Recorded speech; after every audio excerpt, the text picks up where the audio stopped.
Bonjour à tous et bienvenue dans une nouvelle vidéo. Aujourd'hui on va faire un test des feutres acryliques Nice Tea.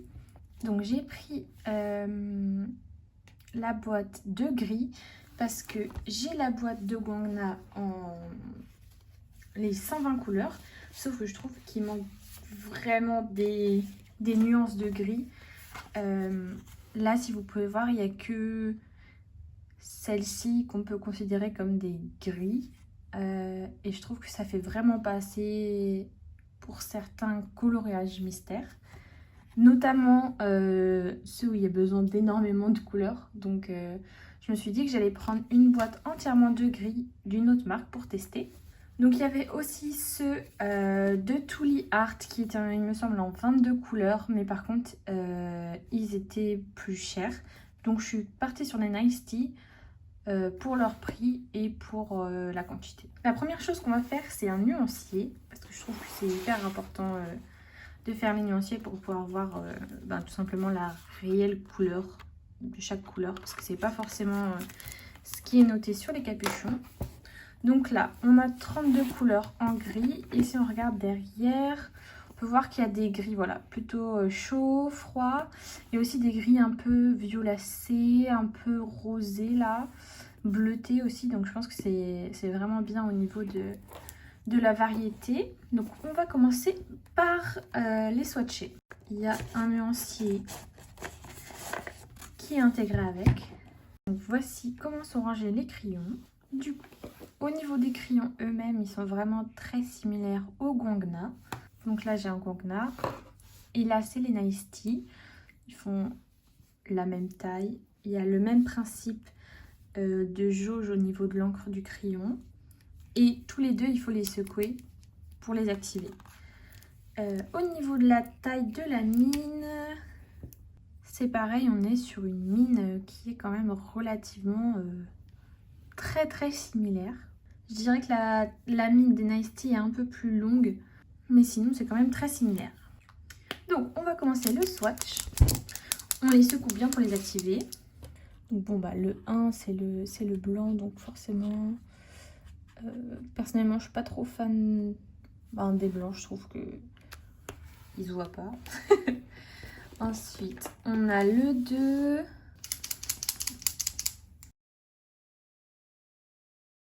Donc là juste avec le swatch on va pas forcément se rendre compte de la couvrance réelle et de l'application en plusieurs couches. Au niveau du swatch qui est fourni, je trouve ça hyper pratique qu'il y ait un rond au milieu, parce que du coup, pour les coloriages mystères, on peut juste passer au-dessus des couleurs qui sont demandées pour vérifier quelle couleur correspond le mieux. Si vous avez les Tuli Art, n'hésitez pas à me donner également votre avis en commentaire, parce que c'est vrai que c'est une marque que je ne connais pas du tout. Et peut-être que je testerai également un de leurs sets, parce que je sais qu'eux, ils font beaucoup de sets par couleur. Donc pourquoi pas prendre un set pour complémenter les Guangna. En tout cas, pour le moment, je trouve qu'il y a vraiment une bonne variété de couleurs. Et ça m'a l'air bien couvrant sur le papier. C'est un papier cartonné. Au niveau de la pointe, je trouve que c'est vraiment une application qui est très similaire au Guangna. À ce niveau, il n'y a vraiment pas de souci.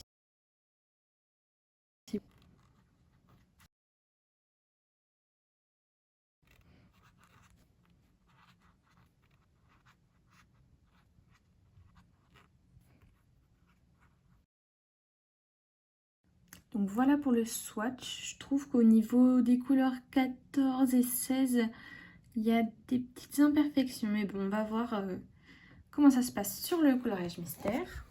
Pour pouvoir tester les nouveaux feutres, évidemment, il faut la mise en pratique.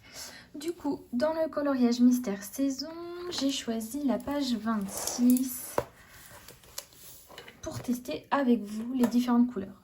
Donc vous pouvez voir qu'au niveau du code couleur, ici on a une grande suite de gris, et ici aussi les 2-3. Chose qui aurait été difficile à faire avec seulement ces gris là, étant donné que là on a quand même des gris qui sont vraiment quasiment tous les mêmes teintes, et que là on a voilà, des gris qui vont quasiment pas ensemble au niveau des couleurs.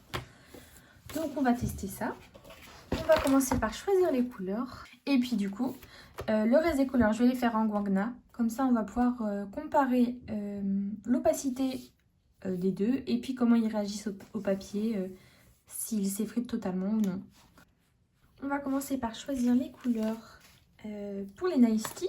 Vous voyez, là encore, je trouve que il manque un espèce de gris violet. J'arrive pas à trouver exactement la couleur que je voudrais. Ah, celui-ci est pas mal.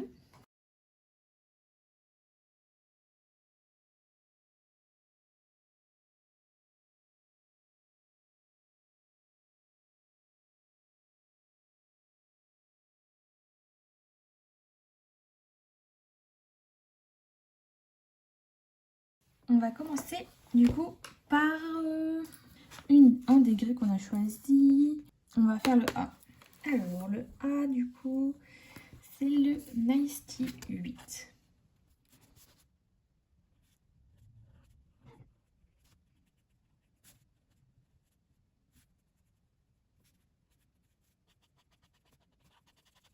Au niveau de l'application, ils sont vraiment super similaires au guangna. Je vois pas trop de différence. Donc on va voir quand ça va sécher. Et puis je vais tester aussi de faire plusieurs couches pour voir comment ça réagit.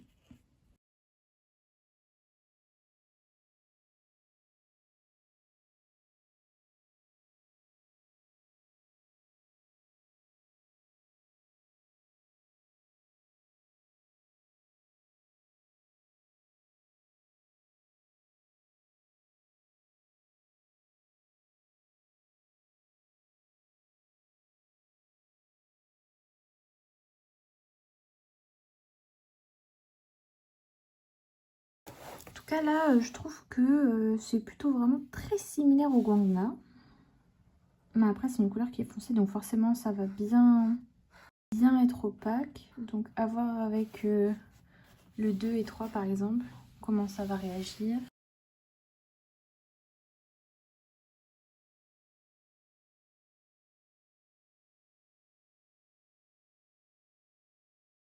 Donc là je sais pas si vous voyez, mais on voit un peu des traces encore. Donc que j'ai commencé comme ça, hop, colorié comme ça. Donc je vais tenter une deuxième couche puisque là c'est sec.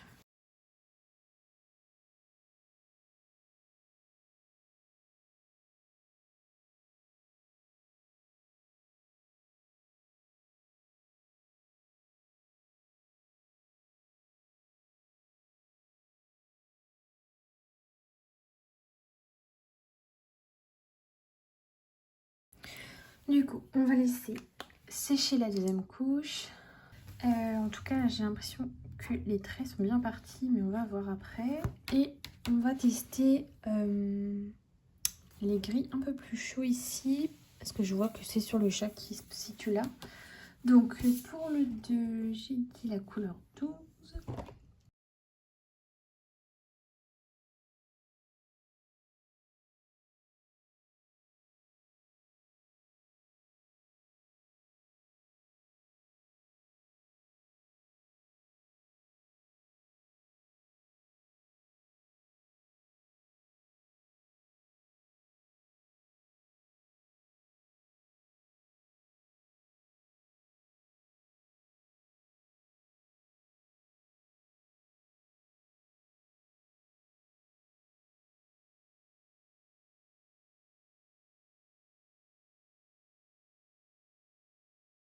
Donc au niveau de la deuxième couche, pour la couleur foncée, c'est vraiment nickel. Il n'y a plus aucune trace de coup de crayon et ça a super bien masqué les lignes. Et là, on est à la première couche pour la couleur claire. Donc on voit que on voit encore un peu en dessous. Mais franchement, là ça ressort encore plus à la vidéo. Mais en vrai, ça va. Franchement, je trouve que c'est vraiment pas mal. Donc on va voir la deuxième couche, à mon avis, ça va être nickel.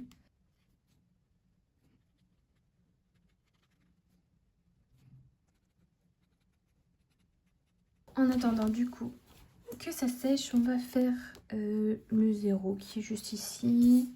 Et c'était la couleur 7.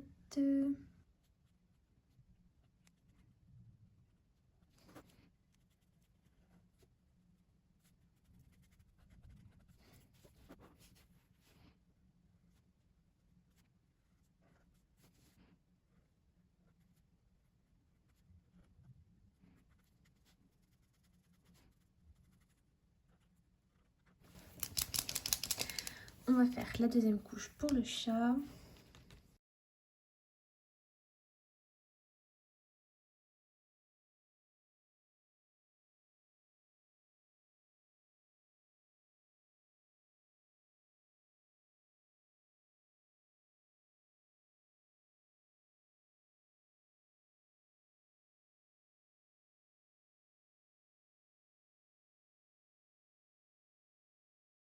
Ok, donc on va voir s'il y a besoin d'une troisième couche.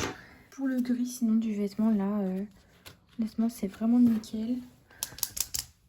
Je vais quand même faire une deuxième couche, mais bon, je suis même pas vraiment sûre qu'il y a besoin. Ce que je trouve pas mal aussi, c'est que il n'y a pas de petit bout de papier qui s'en va. Parce que c'est vrai que des fois, avec certains guangna, il va y avoir des espèces de petites peluches de papier. Je sais pas trop comment on peut appeler ça. Et là, en tout cas, il n'y a vraiment rien qui part au niveau du papier, donc c'est super. Le dernier endroit où je vais utiliser les Nice Tea, ça va être sur le chapeau ici avec le 8 et le 9.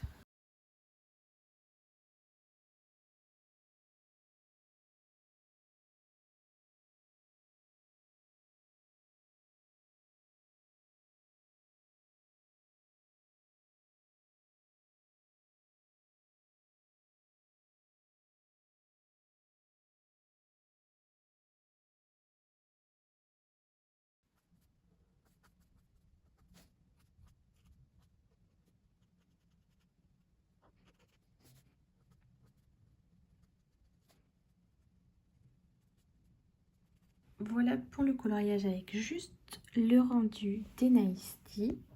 Franchement, je trouve qu'ils ont une très bonne couvrance. J'ai fait 2 couches et il n'y a aucune trace.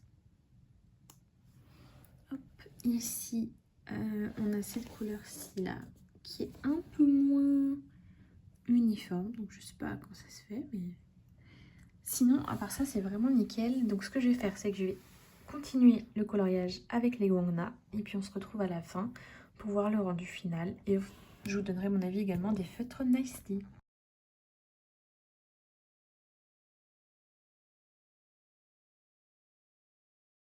Voilà le rendu final de l'illustration avec les Nice Tea et les guangna. J'ai donc utilisé les Nice Tea pour rappel sur le pull, au niveau du chat, sur les couleurs claires et puis sur le chapeau du monsieur. Donc écoutez, je trouve qu'au niveau du rendu, ben, c'est vraiment nickel. Il n'y a vraiment quasiment aucune différence avec les guangna.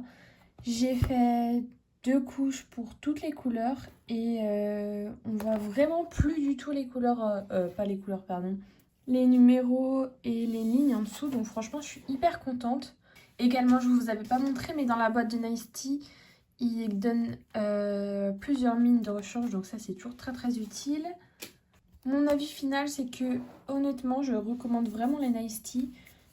Ils sont très très faciles d'utilisation, très similaires au guangna. Et je pense que c'est un très bon moyen d'avoir des couleurs en plus par rapport à votre boîte. Par exemple, si vous avez la boîte de 120 guangna, au lieu de passer à celle du dessus et du coup d'avoir plein de couleurs en double, autant acheter une boîte avec les couleurs qui vous manquent. En l'occurrence, moi c'était les gris, donc honnêtement, ils remplissent vraiment mes critères, ce que je recherchais quand j'ai acheté la boîte. Donc je suis très très contente et je vous recommande honnêtement parce que pareil, ils sont très agréables d'utilisation. Si jamais, je sais qu'il y a aussi des packs pour les guangna qu'on peut acheter à part. Donc par exemple, moi j'ai les macarons et j'en ai 4 des skin tone color. Donc il me semble que j'ai A, B et D. Mais c'est vrai qu'il n'y avait pas de gris. Donc j'ai dû aller chercher ailleurs. Et en tout cas, encore une fois, les Nice Tea, je trouve que c'est parfait. Peut-être que je prendrai d'autres packs plus tard ou peut-être que je testerai les Tooly Art. En tout cas, n'hésitez pas à me donner votre avis dans les commentaires. Ce que vous pensez des Nice Tea si vous les avez. Ce que vous pensez des Tooly Art également, puisque j'ai toujours pas testé. Et donc, j'aimerais bien avoir vos avis pour plus tard. Si jamais vous aimez les vidéos de coloriage, n'hésitez pas à vous abonner à la chaîne et à mettre en commentaire ce que vous voulez voir comme vidéo. Peut-être des tests d'autres matériels qui vous intéressent. En tout cas, c'est fini pour aujourd'hui. Je recommande les Nice Tea et puis je vous dis à bientôt.